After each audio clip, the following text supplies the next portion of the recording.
Hello all, I'm Gefahr, and today I'm here to tell you about why Gefahr format is the change that casual Yu-Gi-Oh needs. In the background of this video, I'm playing some footage of Gefahr's RU tier that I had lots of fun recording. But enough about Gefahr for now. First, I need to touch on some historical context of casual formats in Yu-Gi-Oh! One of the earliest and best known examples of a casual Yu-Gi-Oh! Format would have to be GOAT format, which was based on a metagame from the summer of 2005. I should probably mention now that by casual format, I mean basically any format other than the official Konami-sanctioned TCG and OCG, because there are many people who take GOAT very seriously, far more serious than just a casual format, but it's important for the history here, so I'm going to use it in that context.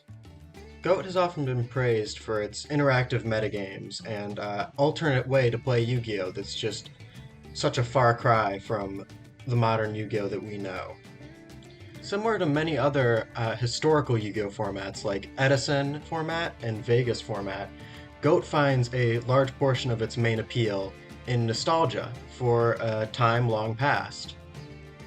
But clearly, nostalgia wasn't the only thing holding GOAT together.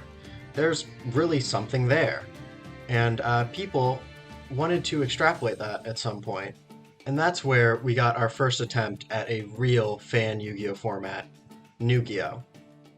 Yugioh can best be described as, honestly, GOAT Format 2. It was an expansion set and balance patch of sorts that attempted to expand the metagame of GOAT format to more viable decks while keeping to the power level of classic GOAT control.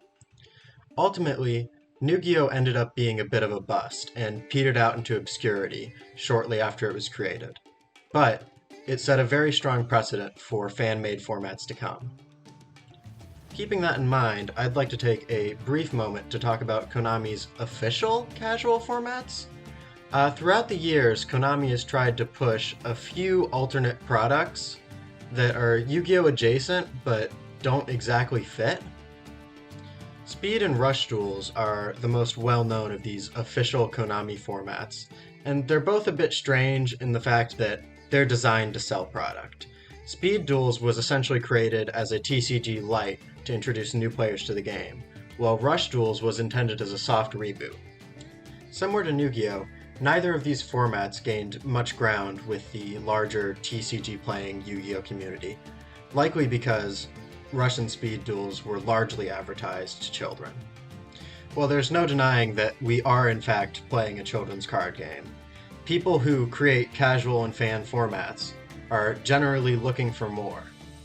That's right, we've made it to the part of the video where I talk about Trinity Format on the Trinity YouTube channel. Trinity Format was created almost 6 years ago now, when a young and strapping Mikazushi Takahashi thought, hey, the Yu-Gi-Oh! TCG is getting really fast, really quickly. So along with the support of other prominent figures in the community at the time, such as MBT, Trinity was properly codified and put into place with a summon limit of 3 and a card limit that restricted how you could build your deck. Sadly, Trinity never truly hit a mass appeal, and since then has kept about the same player base or a slowly declining one. Other fan formats have been created in its wake, such as Hisslander and Deckmaster Turbo duels, all of which I will link in the description. But I suppose I've bored you enough with the history lesson for now, so what exactly is Gefahr format, and why should you be so interested? At its simplest, Gefahr format is a Smogon-inspired tier system for Yu-Gi-Oh!, wherein stronger decks stay up in OU tier, and weaker decks get kicked down to OU, RU, NU, so on and so forth. Unlike Trinity and so many other casual formats, Gefahr adds no additional rules on top of the TCG besides its tiering system. What this means is that there is very little barrier to entry, and anyone who has played the TCG can easily hop in for a game of Gefahr with their favorite deck. This lies in stark contrast to Trinity format, which often has new players faced with confusion over the rules and ban list, or sometimes outright outrage as to why something like Iron Dragon Tiamatan is banned. The reason I personally am so excited for Gefahr format is that it solves many of the issues that casual Yu-Gi-Oh! Has been plagued with in the past. In the most general sense, the goal of a casual Yu-Gi-Oh! Format is to make a wider variety of decks viable. There's obviously some nuance to this, as different formats have different goals for what their overall gameplay loop looks like, but in general, every casual Yu-Gi-Oh format intends to bring decks outside of the TCG or OCG metagame into its spotlight. This has been done in many different ways in the past, but all of them have fairly major concessions. Historical format like Goat and Edison are eternal. They are locked to the time period that they took place in and eventually become solved.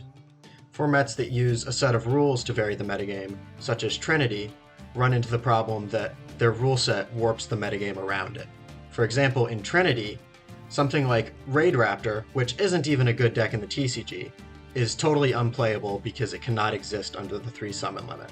A similar thing happens for Mayakashi and many other combo decks that are just undertuned in general.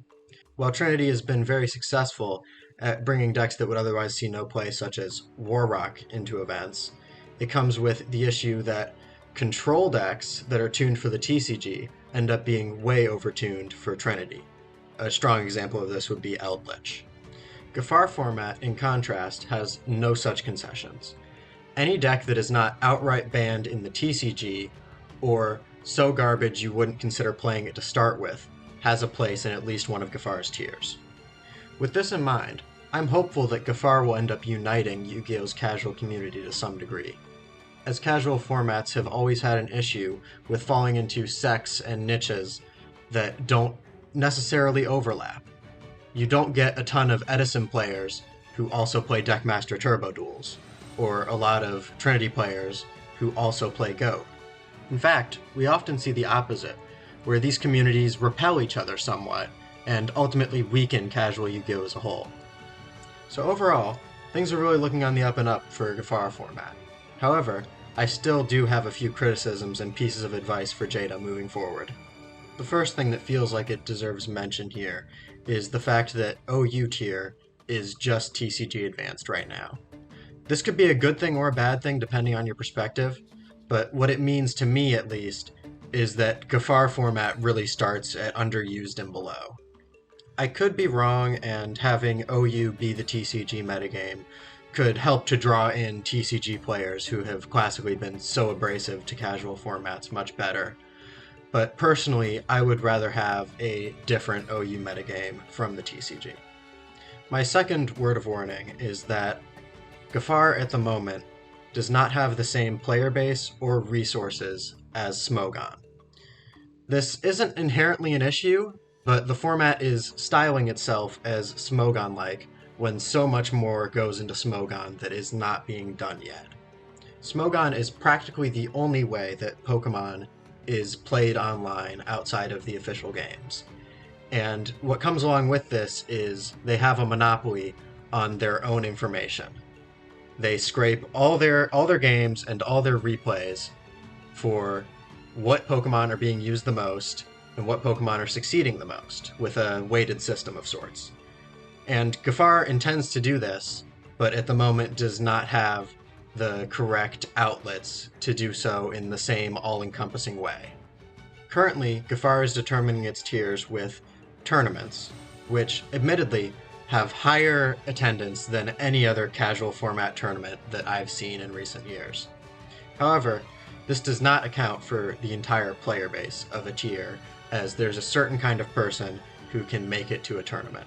This means that, albeit minor, the current system of setting tiers is subject to biases. My suggestion to correct for this would be to have a ladder Discord bot who takes the replays of any Gefahr game that is played for rating. Honestly, that's it. I only have the 2 criticisms of Gefahr format. It's looking very promising going forward, and as long as Jada's team supports it well, I believe it will be an absolute success. So, to everybody listening in, get out there and play some Gefahr format. It, and casual Yu-Gi-Oh! In general, will only get better the larger the player base gets.